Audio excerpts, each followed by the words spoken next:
بسم الله الرحمن الرحيم الحمد لله رب العالمين والصلاة والسلام على أشرف الأنبياء والمرسلين سيدنا ونبينا وشفيع ذنوبنا بالقاسم محمد. بسم الله الرحمن الرحيم خلق الموت والحياة ليبلوكم أيكم أحسن عملا. صلوات الله.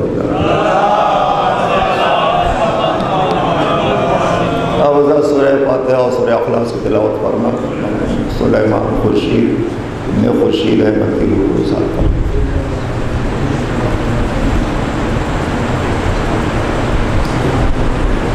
یہ لنا مستقیم صراط مستقیم صراط الذین انعمت علیہم غیر المغضوب علیہم ولا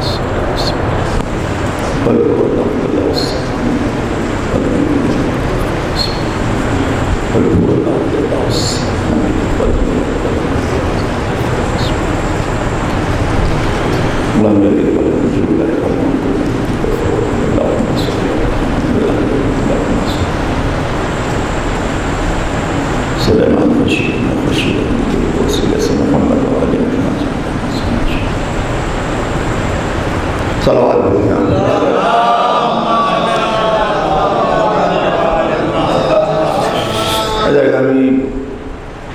چہلم کے اعتبار سے مثال ثواب کی غرض سے مجلس اعلیٰ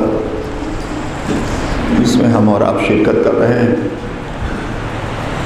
اور اسی اعتبار سے سورہ ملک کی آیت کریمہ جو اکثر ہمارے بیچ مثال ثواب کی مجلسوں میں عنوان قرار پاتی، اس وقت بھی اسی آیت کریمہ کے سہارے آپ کے بیچ اس وقت جو سمجھ لیجیے کہ ایک تعزیت کا مزاج ہے جو بہرحال مجلس کی شکل میں انجام پا رہا ہے، جس کا ثواب مرحوم کو پہنچانا مقصد ہوتا ہے۔ خالق کائنات، خالق انسان اعلان کر رہا ہے کہ میں نے موت اور حیات کو خلق کیا،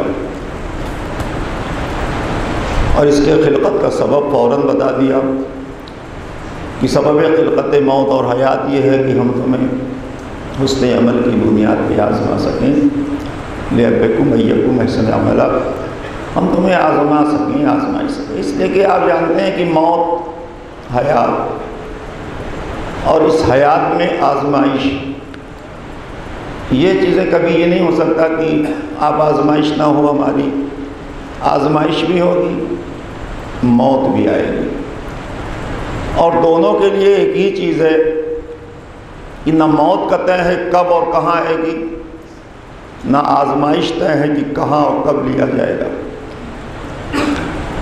ہم ایک محدود دنیا میں رہنے والے، ہمیں ظاہر ہے کہ آخرت کی وسعت کا اندازہ نہیں ہے کہ اس کی کیا صورتحال ہے اور وہ کس مقام پہ کس منزل پہ کیا ہے، تو اس لیے یہ کہا جاتا ہے کہ ملک محدود ہے اور عالم ملکوت لامحدود ہے۔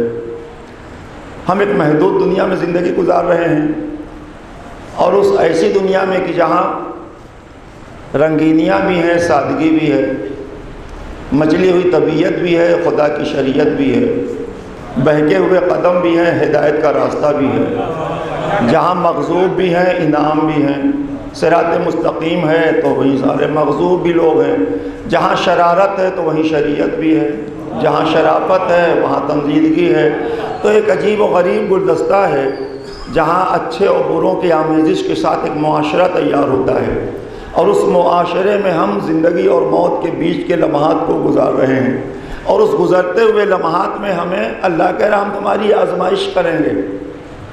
سب سے بڑا جو مسئلہ و مرحلہ طے ہوتا ہے ہمارے لیے وہ یہی مشکل ہے کہ زندہ رہوں مر جاؤں، یہ تو سمجھ بھی آ گیا، لیکن آزمائش ہوگی ہماری، اور آزمائش بھی مولا علی کے اعتبار سے ایک صلوات بھیج دے آپ حضرات۔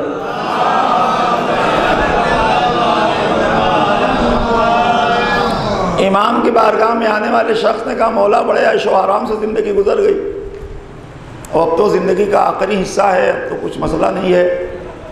امام مسکرائے، اسے دیکھ کر کہا کہ کیا تم اس زندگی گزر گئی جو تمہاری اس پر راضی ہو گئے ہو؟ کہا کیوں نہیں مولا، اللہ نے سب دیا ہے اور ظاہر ہے کہ راضی ہونا ہمیں کیا ہے، اللہ نے جو دیا اس پہ گزر گئی۔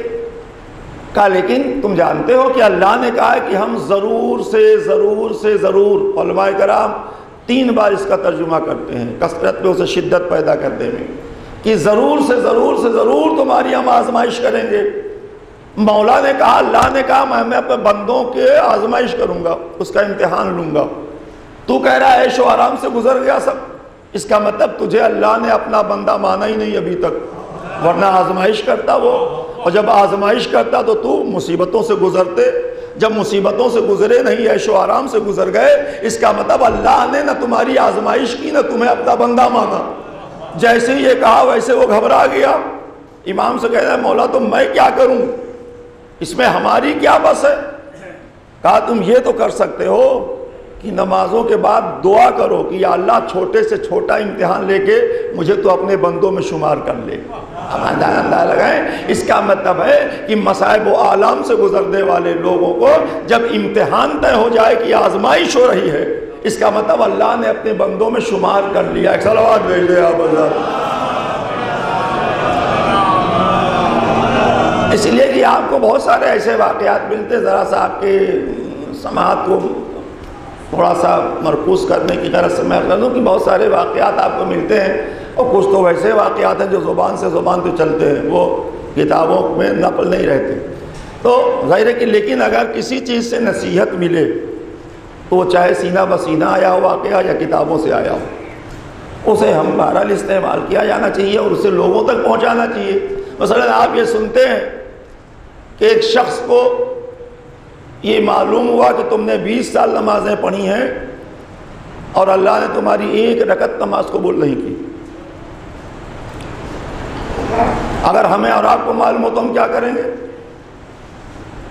بستر لے لیں گے کہ یا اللہ اتنی محنت سے تو پڑھی ہم نے، اس کے بعد پھر سب ختم ہو گیا معاملہ۔ اس نے جب سنا کہ میری 20 سال کی نماز اللہ نے قبول ہی نہیں کی جو ہم نے پڑھی ہے، تو وہ سرور کی منزل پہ خوش ہو گیا، اور بالکل جیسے رقص کی منزل میں آ جائے، وہ ناچنے لگا، وہ خوشی منانے لگا۔ تو لوگوں نے پکڑا، کہا تمہارا دماغ خراب ہو گیا یہ سن کر؟ کہا نہیں، دماغ نہیں خراب ہو گیا، مجھے بڑی خوشی پہنچی اس بات کی۔ کہا کس بات کی؟ یہ خوشی کی بات ہے کہ تمہاری نماز قبول نہیں ہوئی۔ کہا ہمارے لیے ہے۔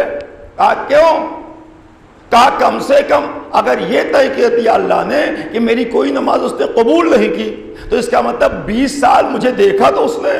آپ اندازہ لگا جو میں کر رہا ہوں کہ وہ یہ خوش تھا کہ اگر دیکھا تو مجھے، فیل ہو گئے پاس ہو گئے، امتحان کی کاپی تو جانچی گئی نا، یہ نہیں ہوا نا کہ دیکھی نہیں گئی کاپی ویسے ہی پھینک دیا گیا۔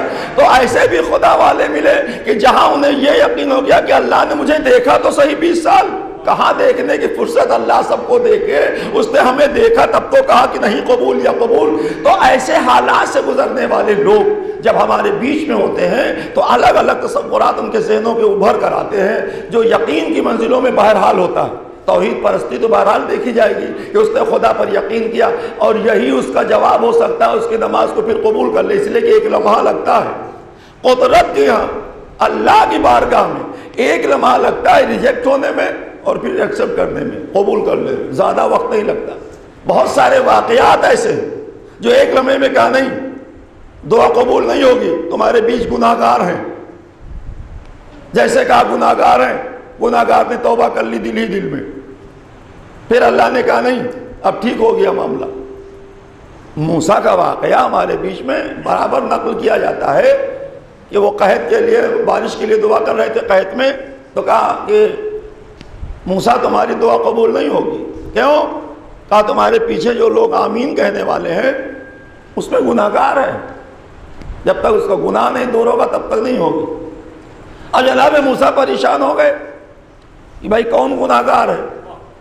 اس نے وہیں بیٹھے بیٹھے کہا اٹھ کے جاؤں تو پکڑ جاؤں کہ میں ہی ہوں، ہاتھ اٹھا دوں تو پکڑ جاؤں، اب کیا کروں؟ اس نے دل سے خدا کی طرف اپنے کو رجوع کیا، یا اللہ میری آبرو بچا لے اپنے نبی کے سامنے اور میرے گناہوں کو بخش دے، اب ایسا گناہ کبھی نہیں ہوگا۔ جیسے اس نے یہ کہا ویسے بارش ہونے لگے۔ موسیٰ نے کہا یا اللہ یہ کیا؟ کہا تھا کہ گناہگار ہے، کہاں وہ بات ختم ہو گئی۔ اس نے توبہ کر لیا، میں نے معاف کر دیا۔ کتنا لمحہ لگا اسے توبہ کرنے اور معاف کرنے میں، دعا کو قبول کرنے میں۔ جناب موسیٰ نے کہا تو اب بتا تو دے کہ کون ہے وہ، اس میں سے کون تھا؟ کہا جب وہ میرا نہیں تھا تب تو میں نے کہا ایک بندہ، اب تو وہ ہمارا اپنا ہو گیا، اب میں کیوں بتا دوں؟ موسیٰ کو بھی نام نہیں بتایا۔ اتنا ستار العیوب اللہ کی ذات ہے جو ہم سے بھی یہی چاہتی ہے کہ تم بھی میری صفات کو اپنے اندر ڈال لو۔ جب وہاں یہ صفات ہوتی ہے تو ستار العیوب کہلاتا ہے، جب ہم تک وہ صفات آتی ہے تو عیب کو چھپا کر غیبت سے دور رہنے کی صفت تیار ہو جاتی ہے۔ صلوات بھیجے آپ ہمیں ظاہر ہے کہ ہمیں موت ایک بہت ہی سخت منزل ہے، یہ بہت آسان نہیں ہے کہ آپ نے سن لیا کہ موت ظاہر ہے کہ ہم چاہتے ہیں نہیں چاہتے ہیں موت تو آئے گی، موت کا کوئی مسئلہ نہیں ہے۔ آ جائیے صلوات بھیجیے آپ۔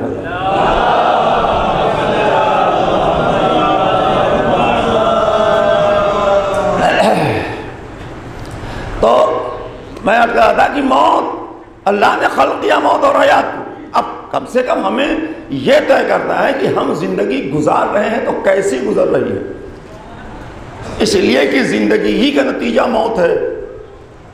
برابر آپ سنتے ہیں، کوئی الگ سے موت نہیں ہے آپ کے لیے اسپیشل کہ یہ خاص موت آپ کے لیے نہیں، زندگی گزر رہی ہے اسی کا رزلٹ ہے موت۔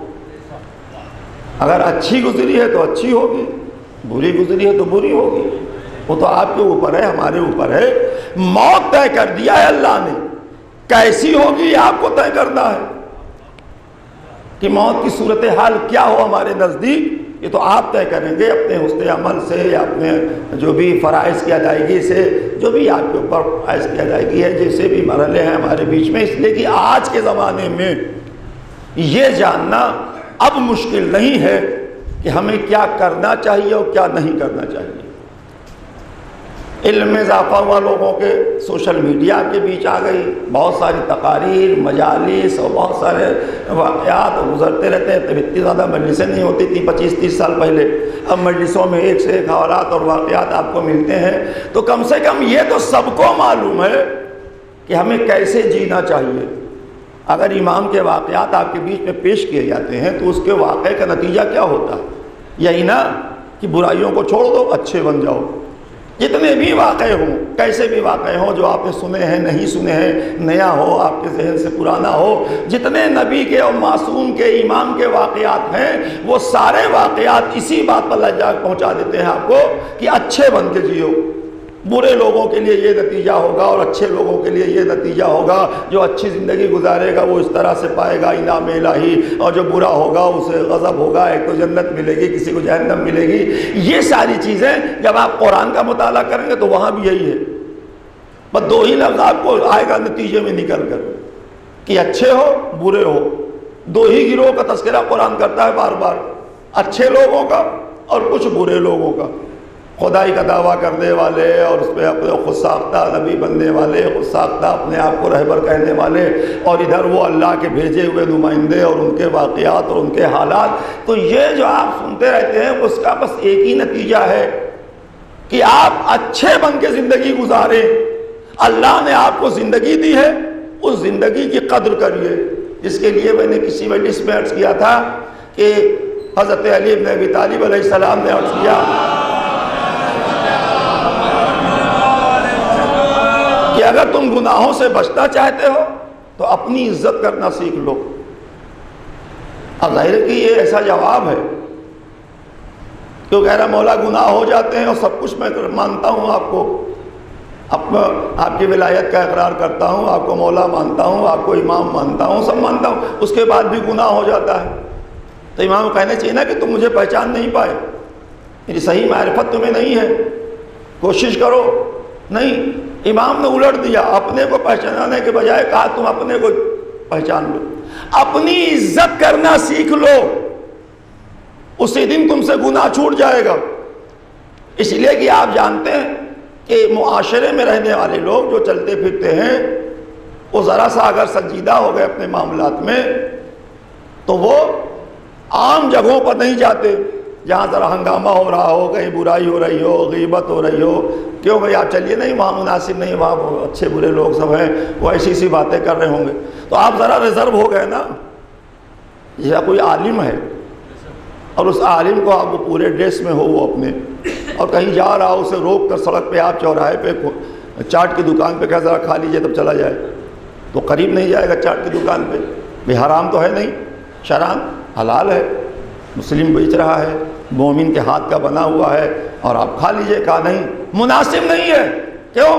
خالی سب ڈریس پہنے ہوئے، مطلب شیروانی پہنے ہوئے یا امامہ باندھے ہوئے، کیسے ممکن ہے کہ میں وہاں کھڑا ہو جاؤں؟ لوگ کیا کہیں گے؟ اس کا مطلب ہے کہ آپ اپنی ذات سے محبت کرنے لگے ہیں، اپنی خود عزت کرنے لگے ہیں۔ اگر آپ اپنی عزت کرنے لگے ہیں تو جب احتیاط اتنا ہو گیا ہے تو پھر گناہوں سے کس طرح بچ کر آپ رہیں گے؟ مثلا آپ نوحہ پڑھنے لگے ہیں تو آپ طے کر لیں گے نا کہ مجھے ایسا نہیں کرنا چاہیے، لوگ کیا کہیں گے کہ نوحہ بھی پڑھتا ہے اور یہ بھی کرتا ہے، تو اب آپ بچ گئے نا اس گناہ سے کم اسی فن نے آپ کو بچا لیا۔ آپ مجلس پڑھتے ہیں تو لوگ کیا کہیں گے کہ مجلس بھی پڑھتے ہیں اور ایسا بھی کرتے ہیں، تو ویسا نہیں کروں، بچ کے رہوں۔ تو جو آپ بچ رہے ہیں یہ اپنی ذات سے محبت اور عزت کرنے کی بنیاد پر کہ میری آبرو معاشرے میں بچ جائے، تو آپ جب اپنی ذات سے عزت کرنے لگیں گے تو گناہ ہٹتا جائے گا، اچھائیاں قریب آتی چلی جائیں گی۔ صلوات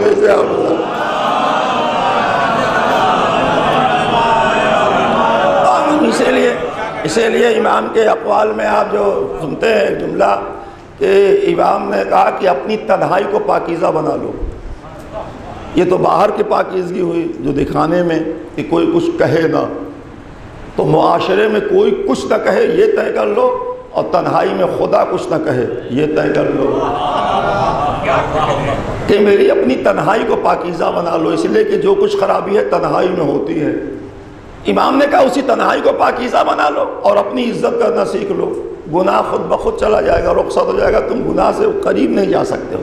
لیکن ہم اپنی ذات سے خود ہی محبت نہیں کرتے، ہم اپنی عزت خود ہی نہیں کرتے، لوگوں سے چاہتے ہیں کہ وہ ہماری عزت کرے، لیکن ہم اپنی عزت کرنا سیکھ جاتے ہیں، ہم نہیں کرتے اپنی عزت۔ غیر مناسب جگہوں پہ جانا یہ اپنی عزت نہ کرنے کی بنیاد پہ ہوتا ہے، اچھے لوگوں کے بیچ میں نہ رہ کر برے لوگوں کے بیچ میں وقت گزارنا یہ اپنے آپ کی عزت نہ کرنے کی بنیاد پہ طے ہوتا ہے۔ اگر آپ اچھے لوگوں کے بیچ میں جائیں گے، اچھی باتیں ہوں گی، اللہ رسول امام کا تذکرہ ہوگا، اس لیے کہ آپ جانتے ہیں کہ آپ کے پاس اتنی آسان شریعت ہے کہ ہر جگہ آپ کو ثواب ہی ثواب اور اجر ہی اجر ہے، جس بات پہ دیکھیے تو بڑا اجر ہے، مجلس میں آ گئے بڑا ثواب ہے، جب دیکھیے ثواب ہی ثواب ہے، سب اجر ہی اجر ہے۔ سزا کی کم بات ہو رہی ہے، اجر کی زیادہ بات ہو رہی ہے۔ ہر جگہ جہاں دیکھیے 1 کا 70 گنا، 1 کا 70 ثواب آپ کو ملے گا۔ یہ اگر آپ نے کسی پیاسے کو پانی پلا دیا، کسی کی مدد آپ نے کر دی، کسی گرتے ہوئے کو سنبھال لیا، تو یہ سب کیا عمل ہے آپ کا؟ کچھ نہیں ہے، تو ایک نارمل عمل ہے جو معاشرے میں ہوتا ہی رہتا ہے۔ اللہ کہہ رہا نہیں اس کا میں اجر دوں گا تمہیں، اسے تمہیں ثواب ملے گا۔ تو آپ نے جسے سنبھالا گرتے ہوئے وہ تو آپ کا شکریہ ادا کر ہی رہا ہے، تو ادھر تو اس نے شکریہ ادا کیا، ادھر اللہ کہہ رہا میں اس کا اجر دوں گا، تو نے ایک بندے کو گرنے سے بچا لیا۔ یہاں تک کہ معمولی جو ہم سمجھتے ہیں کہ اس میں ایک جو واقعہ ملتا ہے کتابوں میں کہ ایک بچہ تھا جس نے راستہ صاف کر دیا، تو اس کے باپ کو اس کا اجر ملا قبر میں۔ کہا یہ عذاب ہٹے کیسے؟ کہا تیرے پیدا کیے بیٹے نے راستے کو صاف کر دیا، جس سے عام آدمی آتا جاتا ہے، بندے خدا چلتا ہے، تو اس راستے کو صاف کر دیا، یہ اجر اس کا ہے جو تمہیں دیا جا رہا ہے۔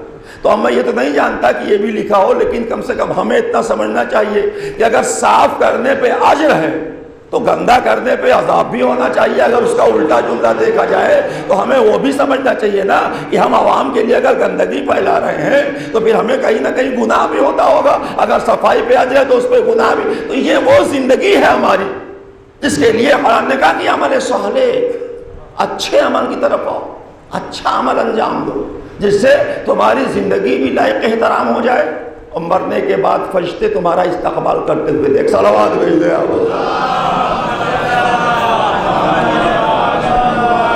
میں عرض کر رہا تھا کہ موت اور حیات، بس اتنے سے گفتگو تھی کہ ہم زندہ ہیں، زندگی گزر رہی، لیکن آپ جانتے ہیں کہ زندگی با مقصد ہو، سب سے بڑا مسئلہ تو یہ، اور زندگی میں سینہ شعور کے بعد آپ اس لائق ہوں کہ دوسرے کے محتاج نہ ہوں، خود کفیل ہوں، جو بہت مجلسوں میں آپ کے بیچ میں دسیوں سال سے آپ کے بیچ میں اس پر زور دیا جا رہا ہے کہ خود کفیل دیکھنا چاہتا ہے اللہ ہمیں ہر معاملے میں، یہ نہیں کہ دوسرے کے محتاج بن جاؤ، اس لیے کہ دوسروں کا محتاج بن کے زندگی گزارو گے تو تمہارا اپنا کوئی نظریہ نہیں ہوگا، مدد کرنے والے ہی کے نظریے پہ تمہیں چلنا پڑے گا، ایک غلامی کی زندگی ہو جائے گی کہ جو وہ چاہتا ہے وہ کیا جائے۔ لیکن اگر خود کفیل ہیں، اپنے اوپر جی کھا رہے ہیں، تو پھر آپ اپنی مرضی سے جئیں گے، اپنے اعتبار سے فیصلے کریں گے، آپ ضمیر کی آواز سنیں گے تو آپ اپنے دل کی آواز پر لبیک کہیں گے۔ لیکن اگر دوسرے کے محتاج ہو گئے ہیں تو پھر ایسا زمانہ نہیں ہے کہ تمہاری کوئی مدد بھی کرے اور اپنی مرضی کے خلاف تمہیں جینے کی مہلت بھی دے دے، وہ تو آپ کو قیدی بنا لے گا، اپنے نظریات کا قیدی بنا لے گا۔ بہت پہلے جو ہوتا رہا غلامی، اسی سے آزادی دلانے اسلام آیا تھا کہ تم آزاد رہو، صرف اللہ کو ولی مانو، رسول کی اتباع کرو، امام کی اطاعت کرو، یہ نہیں کہ لوگوں کے بیچ میں چلے جاؤ۔ اس لیے کہ اگر مفلس و بکنے والے لوگ زمانے میں نہ ہوتے تو کسی امام کو نہ زہر دیا جاتا نہ کوئی قتل کیا جاتا۔ یہ بھوک مری تھی، یہ بکے ہوئے لوگ تھے، ضمیر فروش تھے، مفلس تھے، جنہیں خرید کر دشمنان معصوم نے استعمال کیا اور انہی کے ذریعے قتل کو رہا ہے۔ کہیں قاتل سامنے نہیں آیا، کسی نہ کسی ذریعے سے کسی کو قتل کروایا۔ بیٹھا رہا شام میں، زہر مدینے میں، بیٹھا رہا شام میں، تلوار کوفے میں۔ یہ کیوں چل رہی تھی؟ اس لیے کہ بکنے والے لوگ تھے، وہ بکتے رہے، وہ خریدتے رہے۔ اسلام نے پہلا زور دیا کہ تم ایسے ہو جاؤ کہ تمہیں کوئی خرید نہ سکے۔ کروات بھیجے آپ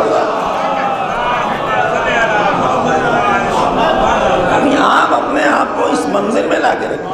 اور خدا کا شکر ہے کہ ہمارے نوجوان بچے اب کوشش کر رہے ہیں، اور اس کوشش میں ادھر کچھ دنوں سے، کچھ سالوں سے کچھ نہ کچھ وہ اپنی مصروفیات بتا رہے ہیں کہ میں یہ کرنے لگا ہوں، وہ کرنے لگا ہوں۔ بہت اچھی چیز ہے، اس لیے کہ بہترین عبادت ہے۔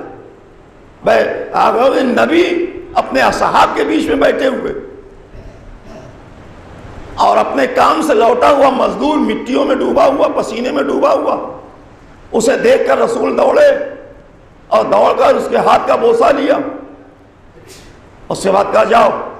جب لوٹے تو اصحاب نے کہا یا رسول اللہ ہم تو آپ کا بوسہ لیتے ہیں ہاتھ کا، اور آپ اس مٹی میں لگے ہوئے ہاتھ کا کہا نہیں، تمہیں نہیں معلوم جو ہاتھ اللہ پسند کرتا ہے وہی ہاتھ میں بھی پسند کرتا ہوں۔ کیا کہا؟ جب تک اس کا پسینہ خشک نہیں ہو جاتا تب تک اللہ اس مزدور کو اپنی عبادت میں دیکھ رہا ہے۔ یہ عبادت میں مصروف ہے۔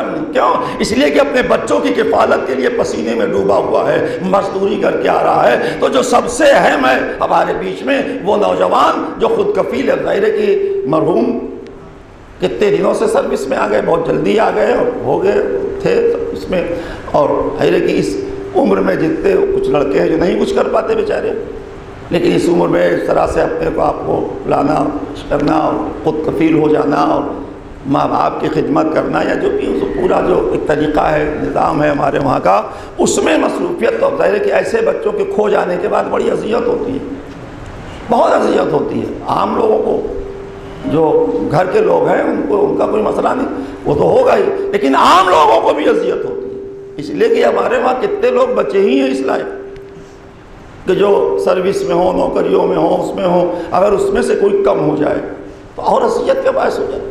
یہ وہ زندگی ہے کہ جہاں آپ عبادت کو، آپ یہی اصل عبادت ہے آپ کی، کہ جو 70 رکعت نماز پڑھنے کے بعد، واجب کو ادا کرنے کے بعد جب آپ اس طرف ہو جاتے ہیں تو عبادت سے عبادت جڑ جایا کرتی ہے۔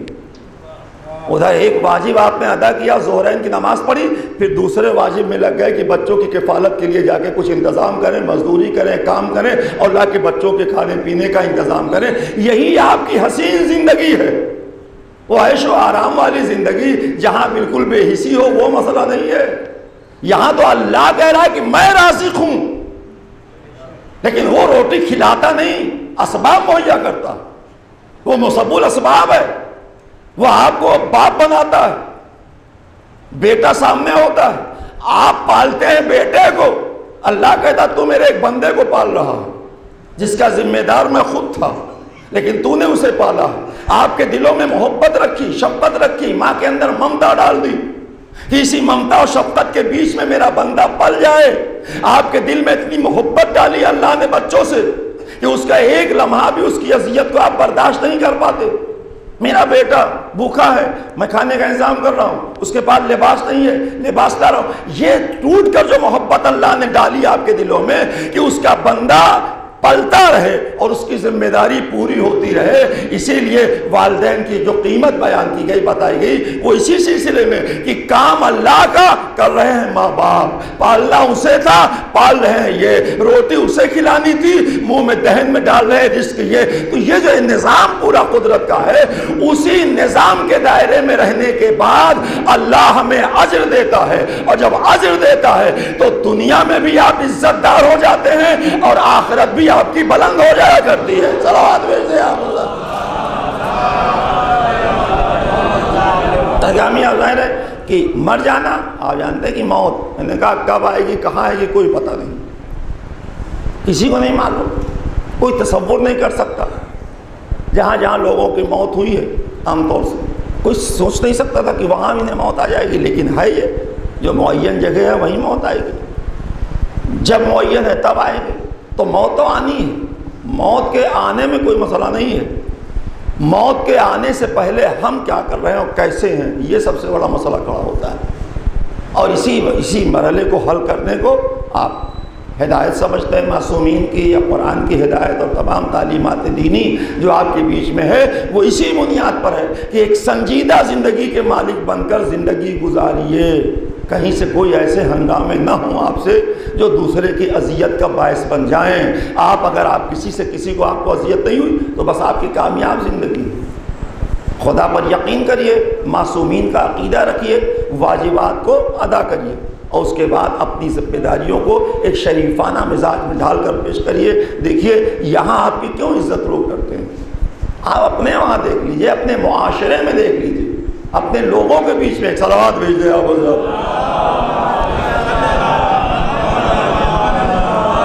آپ اپنے لوگوں کے بیچ میں دیکھ لیجئے. ذرا سا کوئی دیندار اس کے ذہن سے لگا کہ اس نے احترام کرنا شروع کر دیا، پھر آپ کہہ رہے اللہ کیا دے گا، سب سے پہلے تو یہی دے رہا ہے کہ آپ کی جو عزت کر رہا ہے. ورنہ اس دنیا میں کس کی عزت کون کرنے کے لیے تیار ہے آج کے دور میں؟ سلام کا جواب دے دے تو احسان مانیے کسی کا. اگر آپ کی عزت ہو رہی تو کیوں ہو رہی؟ کہا یہ نماز پڑھتے ہیں اور ماشاءاللہ سے بڑے دیندار ہیں اور بڑے شریف ہیں، بڑے سنجیدہ ہیں. اس کا مطلب ہے کہ جب آپ نظام الہی کے پابند ہوتے ہیں تو دنیا آپ کی عزت کرنے لگتی ہے، آپ لوگوں کے بیچ میں بلند ہونے لگتے ہیں، اٹھنے لگتے ہیں. تو جب یہاں بلند ہونے لگتے ہیں تو پھر وہاں جو اس نے کہا ہے بلندی، وہ تو ہم سوچ ہی نہیں سکتے کتنی بلندی اور کیا بلندی. یہ تو یہاں دکھا رہا ہے کہ ذرا سا تم چلے گئے زیارت کرنے، چلے گئے حج کرنے، نمازیں روز پڑھتے رہے، مسجدوں میں آپ کی حاضری ہوتی رہی، اور پھر آپ کسی سے بغیر کسی ہنگامے کی زندگی گزارتے رہے، تو آپ لوگوں کی نگاہ میں آ گئے کہ یہ تو بہت اچھا لڑکا ہے، یہ بہت بزرگ ہے، یہ بزرگ ہمارے بڑے کام کے ہیں، یہ تو بڑے سنجیدہ ہیں. جب سے دیکھ رہا ہوں تب سے اسی کی دعوت تو اسلام نے دی ہے. جو آپ کر کے عزت پا رہے ہیں اسی کی دعوت اسلام نے دی ہے، اور جس کی بنا پہ آپ غلط نگاہ سے دیکھے جاتے ہیں اسی کام سے اسلام نے آپ کو روکا ہے. پر جو اسلام چاہتا ہے اسے انجام دے کے عزت دار بن جائیے، چاہے اس کے باغی بن کے ذلیل ہو جائیے. یہاں بھی ذلیل ہوں گے، وہاں بھی ہوں گے، یہاں بھی عزت ملے گی، وہاں بھی عزت ملے گی. صلوات بھیج دیں. میں رہا تھا کہ اسی لیے جب آپ معصومین کا ذکر سنتے ہیں تو آپ موت کے لیے اندر کہ دیکھیں چھٹے امام جعفر صادق علیہ السلام، آپ کے فرزند کی طبیعت خراب ہوئی، بیمار ہو گیا بیٹا. کئی بیٹے ہیں آپ کے، بیمار ہو گیا بیٹا. تو تھوڑا پریشان ہوئے امام کو کہا کہ وہ طبیب کو بلایا جائے، وہ جو اس وقت کے حکیم ہوا کرتے تھے، بلایا وہ آیا، اس نے دیکھا، دیکھنے کے بعد کچھ دیر کے بعد جب تک وہ دیکھ رہا تھا، جب تک انتظام کر رہے تھے اس کی دوا کا، اس کے حکیم کے بلانے کا، کیا امام خود نہیں کر سکتے تھے؟ آپ طب رضا اور امام کے اقوال پڑھتے ہیں تو بہت سارے حکمت ہے اس میں، پوری حکمت ہی حکمت، لیکن ہمیں آپ کو درس دینے کے لیے کہ جب تک کوئی زندہ ہے تب تک آپ کو وہ کرنا ہے جو کرنا چاہیے اس کے لیے، صرف یہ نہیں بیٹھ جانا کہ وہ اللہ کی مرضی جو ہوگا، نہیں، ہمیں بتانے کے لیے، بچے کے لیے پریشان رہے کہ بیمار ہے، اس کی طبیعت خراب ہے، یہ اس کے بعد حکیم نے دیکھا، کچھ دیر کے بعد اس نے مڑ کر کہا یہ تو انتقال کر گیا بچہ۔ اب جتنی الجھن تھی امام کی سب ختم ہو گئی، اب کہہ رہے ہیں انا للہ و انا الیہ راجعون، تیری امانت تھی نے لے لیا، لیکن جب تک زندہ رہا تب تک پریشان تھے۔ یہ ہمیں بتانے کے لیے کہ جتنا تم کر سکتے ہو اس کی زندگی کے تحفظ کے لیے اتنا کرنا تمہارے لیے واجب و ضروری ہے، لیکن اگر اس کا فیصلہ آ جائے موت کی شکل میں تو پھر تمہیں شکر بھی ادا کرنا پڑے گا کہ اب تیرا فیصلہ ہے تو بس اس فیصلے پہ میں راضی ہوں، اس پہ بھائی میری امانت ہے۔ اب ظاہر ہے کہ جو رونا ہے وہ تو نبی بھی روئے ہیں اپنے بیٹے کے، اس میں نبی کے بھی رونے کا تذکرہ ہے، رسول کے بیٹے جب انتقال کر گئے، معصومین بھی روئے ہیں، تو فطری تقاضا ہے آپ کا رونا، جب بھی دل کو اذیت ہوگی تو آنسو گرے گا، آپ جب اذیت ہوگی تو گھبرائیں گے، روئیں گے، تو رونا نہیں، دل سے بیزاری نہ ہو خدا کی بارگاہ میں، یا اللہ تو نے ایسا کر دیا، ایسا ہو گیا، تو نے بچایا نہیں، تو نے نہیں، امانت اس کی ہے، لے لیا۔ اب جو محبت تھی اس کی بنیاد پہ رونا، اس لیے کہ پہلے کہ جوان بچوں کا مر جانا پہلے کہ بہت مشکل منزل ہے، آسان تھوڑی نہ ہے، ممبر سے پڑھ دینا آسان ہے، آپ کا سن لینا آسان ہے، لیکن جس کے اوپر یہ مرحلہ ہوتا ہے اس سے پوچھئے کیا منزل ہے اس کی، کیا کیسے اس کے دن گزرتے۔ تو اب ظاہر ہے کہ جوان کا مر جانا ہے مشکل منزل ہے، بہت مشکل مرحلہ ہے، اسی صورت میں بھی آپ اسے کمزور نہیں سمجھ سکتے کہ کوئی بات نہیں ہو گیا، نہیں کچھ نہیں ہو گیا، بہت بڑا مرحلہ ہوتا ہے انسان کی لیے، ایک جوان بیٹا باپ کے سامنے مر جائے، ماں کے سامنے مر جائے، آسان تھوڑی نہ اسے برداشت کرنا ہے، لیکن اب ظاہر ہے کہ پھر وہی کہ موت ہے، موت آنی تھی، موت آ گئی، لیکن ہم جب مایوس ہوتے ہیں تو کم سے کم اتنا تو ہمیں یاد رکھنا چاہیے کہ ہمارے بچے ہمارے لیے اللہ نے اسے سبب بنایا ہے کہ جب تم بوڑھے ہو جاؤ گے، ناتواں ہو جاؤ گے، کمزور ہو جاؤ گے، جب تم کسی لائق نہیں بچو گے کام کرنے کے، تو یہ سبب ہے تمہارے بیچ میں بچوں کا کہ جو تمہاری کفالت کریں گے، تمہاری خدمت کریں گے، تمہیں اٹھائیں گے، تمہیں بٹھائیں گے، یہ ایک سبب ہے۔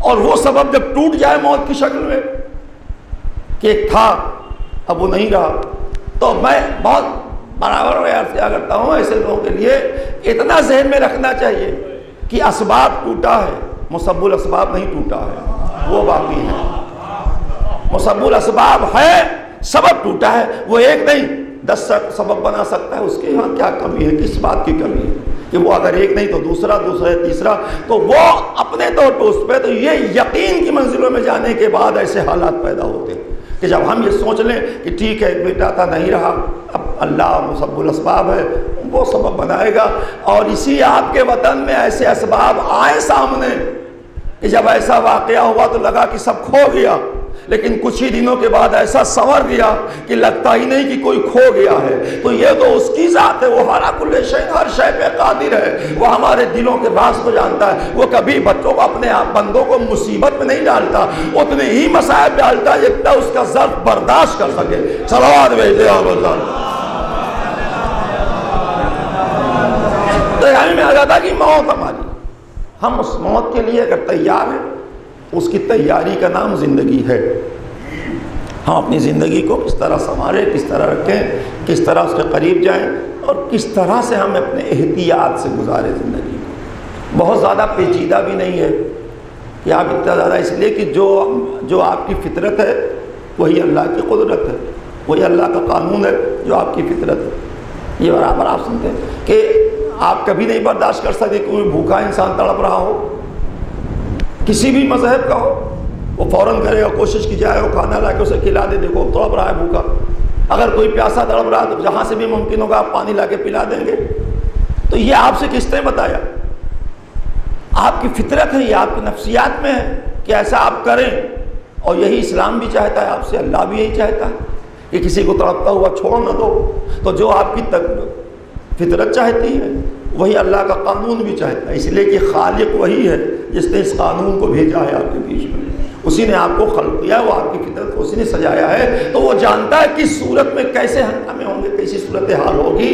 تو ہنگامی اگر میں بات کو قریب لے آؤں، ظاہر ہے کہ میں نے عرض کیا پہلے ہی کہ ایک تعزیت کا مزاج ہے جو مجلس کی شکل اختیار کیے ہوئے ہے، جو میں اس وقت آپ کے بیچ میں عرض کر رہا ہوں۔ اسی کی ایسی مجالس میں بہت زیادہ وہ نہیں ہوا کرتا، زیادہ ہنگامے ہو، تو میں اسی لیے ایسی مجلسوں کو بڑی سنجیدگی کے ساتھ اور بڑی عرصے زور کر کے کہ ایک طرح سے صبر کی تلقین بھی ہے اور تعزیت بھی ہے، اس لیے کہ اگر آپ اس پورے حادثے کو اپنے ذہنوں میں رکھے ہوئے ہیں تو آپ جانتے ہیں جو بھی جیسے جو بھی ہوا ہے اس کے ساتھ ہوا ہے، وہ اب بس اتنا ہی سا ہے کہ جب موت آ گئی تو ہو کیا سکتا ہے، اس لیے کہ بس اسی کے اوپر چھوڑ دینا یہی عقل مندی ہے بندے کی کہ اللہ تو نے سب ڈالا ہے تو ہی اس کو ڈالے گا، تو ہی اس کو دیکھے گا، تیرے حوالے ہے، جو تھا تیری امانت ہی چلی گئی، بس تو نے لے لیا، امانت دیا تھا اس نے، اس لیے کہ مانگتے ہیں لوگ اولاد،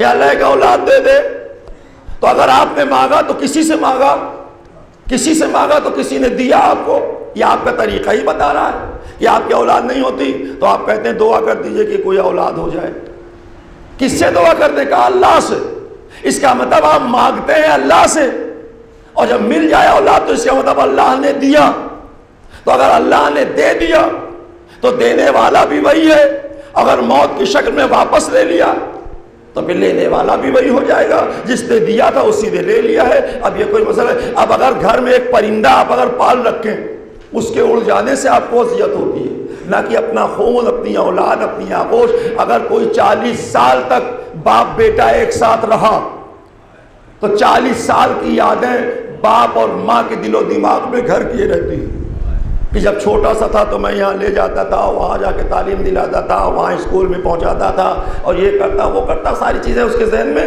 آ جاتی ہے خود بخود۔ اس لیے کہ میں پھر عرض کر دوں کہ باپ کے لیے، ماں کے لیے جوان بیٹے کا مر جانا اس لیے اذیت کا ہو کہ ہمارے ذہنوں میں یہ ہوتا ہے کہ جب میں مر جاؤں گا تو میرا بیٹا میرا جنازہ اٹھائے گا، وہ اہتمام کرے گا، وہ رسوم کی ادائیگی کرے گا، وہ سیوم و چالیسواں کرے گا۔ لیکن اگر سامنے بیٹا ہی مر جائے تو یہ تو الٹی تصویر ہو جاتی نا جو ہم سوچے رکھے ہیں۔ ہم سوچتے ہیں کہ بیٹا میری میت پہ روئے گا، اگر باپ کو بیٹے کی میت پہ رونا پڑ جائے تو بہت ہی اذیت کا باعث ہو جاتا ہے۔ نگامی اسی لیے کہ ہمارے بیچ میں ایسے حالات پیدا ہوتے ہیں، تو ظاہر ہے کہ ایسے غمگین ماحول میں، ایسے سوگوار ماحول میں ہم اور آپ جب موت اور حیات کا تذکرہ کرتے ہیں تو جتنے دن کی حیات تھی وہ ہو گئی، موت آ گئی۔ آپ نے آج 40واں کر لیا۔ آپ جانتے ہیں کہ جب جہاں واقع کربلا نہیں ہے اور وہاں ایسے حادثات ہوتے ہیں تو ہم لوگ جاتے ہیں تو سمجھ میں نہیں آتا کہ کہیں کیا اس سے، یہ تو اس کو مانتا بھی نہیں، اسے تو جانتا بھی نہیں، کوئی خاص بالکل نئے قسم کے مسلم ہیں، تو انہیں تو کوئی رابطہ اس سے رشتہ نہیں ہے، کیا کہا جائے ان سے؟ تو اکثر لوگ کہتے ہیں کہ شکر کریے اللہ کا، اس کی امانت تھی بس۔ تو یہ تو زبان سے ہوا کہ شکر کر لو اللہ کا، اور وہ اس کی امانت تھی، اس نے لے لیا۔ لیکن جس کے وہاں کربلا ہے اس کے وہاں کوئی دشواری نہیں ہے، وہ واقع کربلا بیان کرنے لگتے ہیں۔ کتنی حسین حکمت ہے آپ کی کہ آپ کے وہاں میت ہو گئی، آپ نے سپرد خاک کر دیا، اور تیسرے دن سیوم کی شکل میں آپ نے مجلس عزا کر دی سیوم کی۔ 2 دن آپ نے چھوڑا کہ اپنے مرنے والے پر تم رو لو۔ جب 2 دن آپ اپنے مرنے والوں پہ رو چکے تو تیسرے دن فرش عزا بچھا دی گئی۔ اور فرش عزا بچھا کے کہا کہ آؤ مجلس عزا ہے ایصال ثواب کی، ایصال ثواب کی مجلس میں آ جائیے۔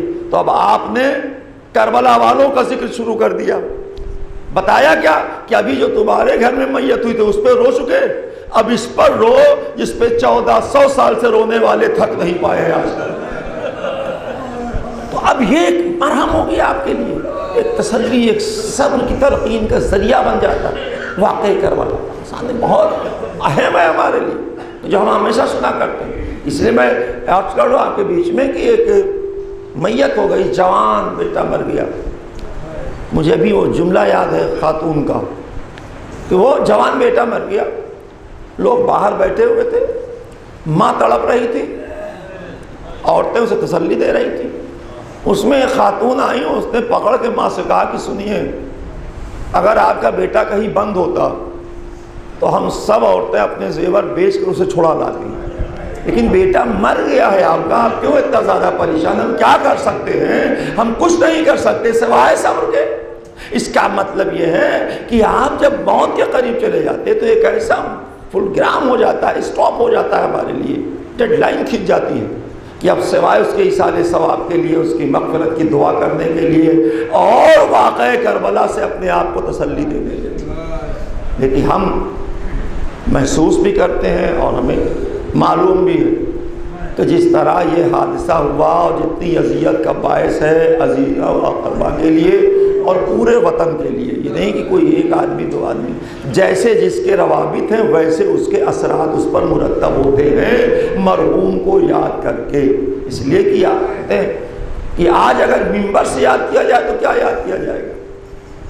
کہ بہترین نوحہ پڑھنے والا شخص، امام کا نوحہ خان، بہترین آواز، اچھے انداز میں ادائیگی نو ہے۔ تو ایک کربلا والوں کا نوحہ خان آپ نے کھویا، باپ نے بیٹا کھویا، بیوی نے شوہر کھویا، بچوں نے باپ کو کھو دیا۔ تو ایک الگ الگ رشتوں سے ہم کھوتے ہیں ایک دوسرے کو۔ تو اس جگہ بھی ظاہر ہے کہ اگر اس وقت میں اتنا بیٹھ کر کے بات کو قریب لے آؤ، ختم کیا جائے کہ آج ہم اپنے مرنے والے پر رو رہے ہیں، یاد آ رہا ہے، یاد آئے گا، روز یاد آئے گا، دن بدن یاد آئے گا۔ لیکن ہم لوگ تو فیس بک پہ نوحہ پڑھتے ہوئے برداشت نہیں کر پائے، مرنے کے بعد جب دیکھا اسے ہم نے فوراً کھسکا دیا، اسے ہٹا دیا، میں نہیں زیادہ دیکھ پاتا کہ جس طرح سے وہ پڑھ رہے تھے وہ، اس لیے کہ جب آدمی مر گیا تو بالکل عجیب کیفیت پیدا ہو جاتی۔ لیکن کیا کہنا میرے مولا حسین کا،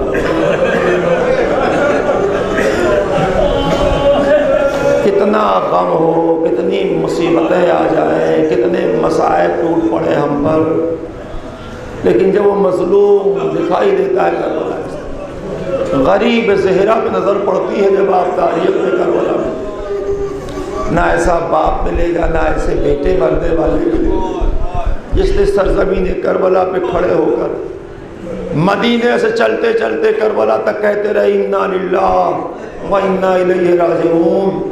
اور جب کربلا میں آ گئے تو کہا بار لا، صرف میں تیرے لیے نہیں ہوں، یہ میرا علی اکبر بھی تیرے لیے، یہ میرا عباس بھی تیرے لیے، یہ میرا اصغر بھی تیرے لیے، یہ میرا عمر محمد بھی تیرے لیے، بار لا یہ پورا گھر تیرے لیے۔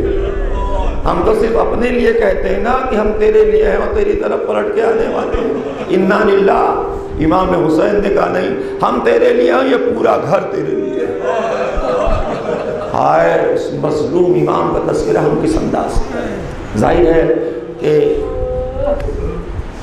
اپنے مرحوم پہ رونے والے، یا ایک باپ اپنے بیٹے پہ رو رہا ہے، گھر میں ماں تڑپ رہی ہے بیٹے کے لیے، بیوی تڑپ رہی ہے شوہر کے لیے، بچے رو رہے ہیں اپنے باپ کے لیے۔ اس لیے کہ جب چھوٹے چھوٹے بچے یتیم ہوتے ہیں تو ظاہر ہے کہ ایک نظر کے سامنے آنے کے بعد وہ پورا نقشہ سامنے آ جاتا ہے۔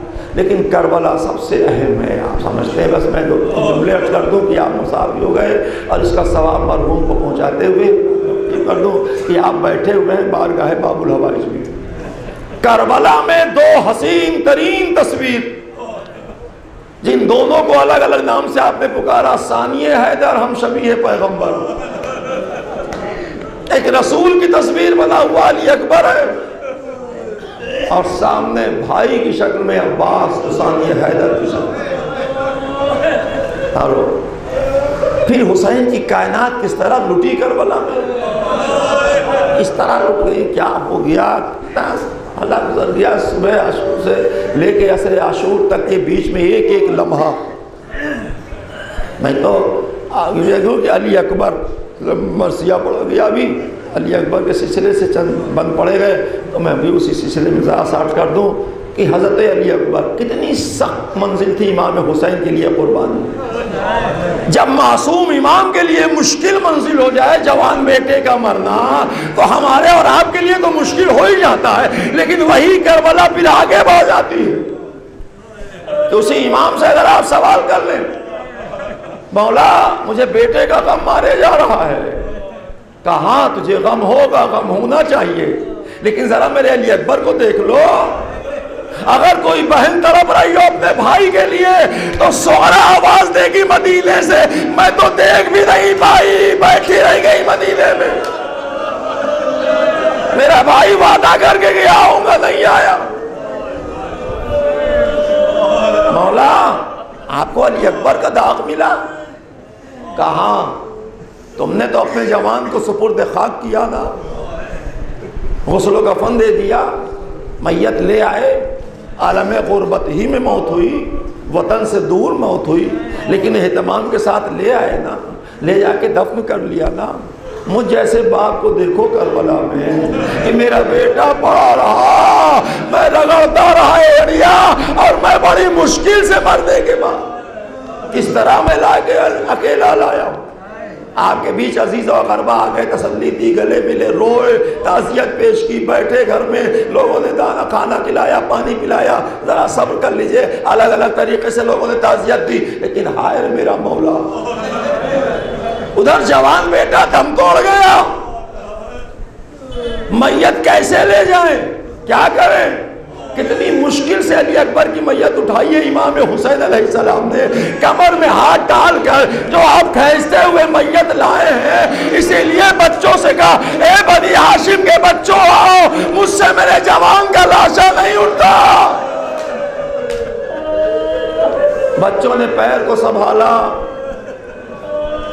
اس طرح امام لے کے گئے، اپنی غربت کا اعلان کیا.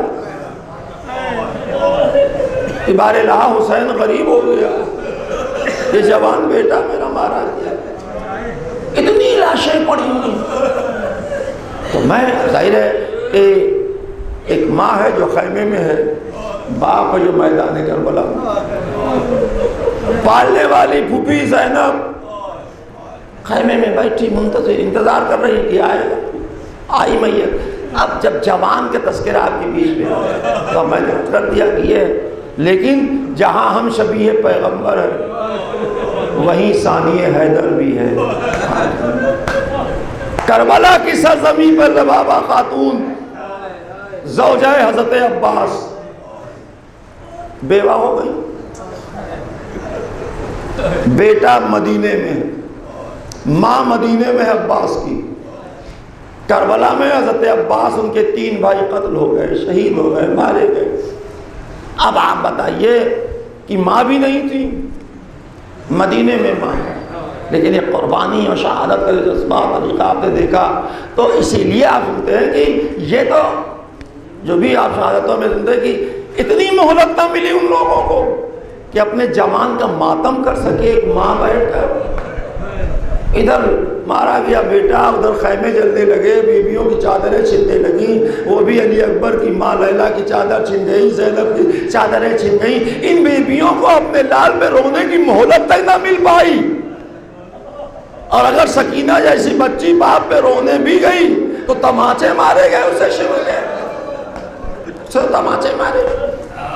اسی لیے آپ سنتے ہیں کہ جب یہ قافلہ چلا ہے، میں نے شہادت پڑھ دیا، قافلے میں آپ نے دیکھا ہے 2 واقعہ تو آپ برابر ایام بیضا کی مجالس میں سنتے ہی رہتے ہیں. 2 واقعہ مشہور ہیں. ایک وہ کہ جب یہودی عورت نے رکے ہوئے قافلے کو دیکھا اور اپنی عبادت گاہ سے نکلی بزرگ عورت، اس نے سروں کو دیکھ کر کہا نہیں یہ تو کوئی خاصان خدا کا سر ہے، عام آدمی کا سر نہیں ہو سکتا. اتنا نورانی چہرہ.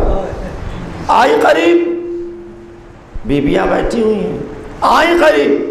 یہودی عورت نے ایک ایک سر کو بڑے غور سے دیکھا اور اپنے اعتبار سے اسے سلام کیا، اس کو زیارت کیا. کرتے کرتے جب ایک سر کے پاس آئی تو اب اس کی زبان خاموش، سکتے میں آ گئی. ابھی تک سروں کو دیکھ کر چل رہی تھی، اب سکتے میں آ گئی. جب سکتے میں آ گئی تو اس نے بے ساختہ کہا یا ایھا البدر تمام، اے 14ویں کے چاند، جب تم مارا گیا ہو تو تیری ماں زندہ نہ رہی ہو. یہ سننا تھا کہ لیلا نے سر و سینہ پیٹا. اے بی بی ایسا نہ کہو، یہ ماں آج بھی زندہ ہے جس کے سامنے اس کا جوان لال سینے پہ برچی کا آئے قرآن برپا ہو گیا. ایسے شہدائے کربلا کہ عام آدمی دیکھ کر پریشان ہو گئے. عام آدمی دیکھ کر جب آپ اس قافلے کی واپسی دیکھتے ہیں تو بس ایک روایت ہے، چونکہ بارگاہ باب العوائد میں بغیر حضرت عباس کا ذکر کیا میں نہیں مجلس تمام کرتا تو ایک روایت پڑھ دوں. بات جب قافلہ واپس آیا تو آپ کیا سنتے ہیں کہ آواز آئی کہ بیرون مدینہ قافلہ روکا گیا ہے. بشیر اعلان کر رہا ہے کہ قافلہ تو آیا ہے لیکن حسین 3 دن کے بھوکے پیاسے مارے گئے. یہ اب ہنگامہ ہے اور شور ہے اور رونے پیٹنے کی آوازیں ہیں مدینے میں. پورا رجوع عورتیں جا رہی ہیں اور سب دوڑے ہوئے ہیں. اسی بیچ ایک خاتون نکلی دروازہ کھول کر، چھوٹے سے بچے کی انگلی پکڑے ہوئے. کچھ دور گئیں خواتین، کچھ گئی تھی، کچھ جا رہی تھی، کچھ لوٹ رہی تھی. کچھ دور گئیں اور جانے کے بعد ٹھہر گئی. جب خواتین نے کہا کہ آپ رک کیوں گئی، جائیے آپ کے گھر کا معاملہ ہے، ہم لوگ تو گئے تھے. کہا نہیں، یہ قافلے میں علم میرے عباس کا علم ہے. کہاں عباس کا علم ہے؟ کہ اس کا مطلب میرا عباس زندہ واپس آ گیا، حسین مارا گیا کربلا میں. عزادارو یہ سننا تھا کہ اس بیوی نے تڑپ کر کہا بیٹا عباس یہ کیا کر دیا تو نے، مجھے کسی لائق نہ چھوڑا، میں اب کیا کروں گی.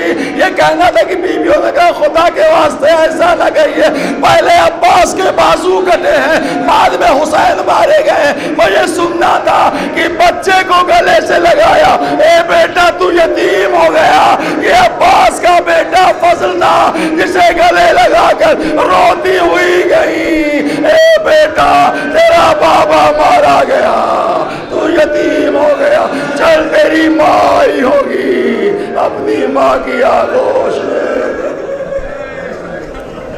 الا لعنت اللہ لکم الظالمین انا للہ وانا الیہ راجعون. وصل بقضائہ تسلیما لعبدہ.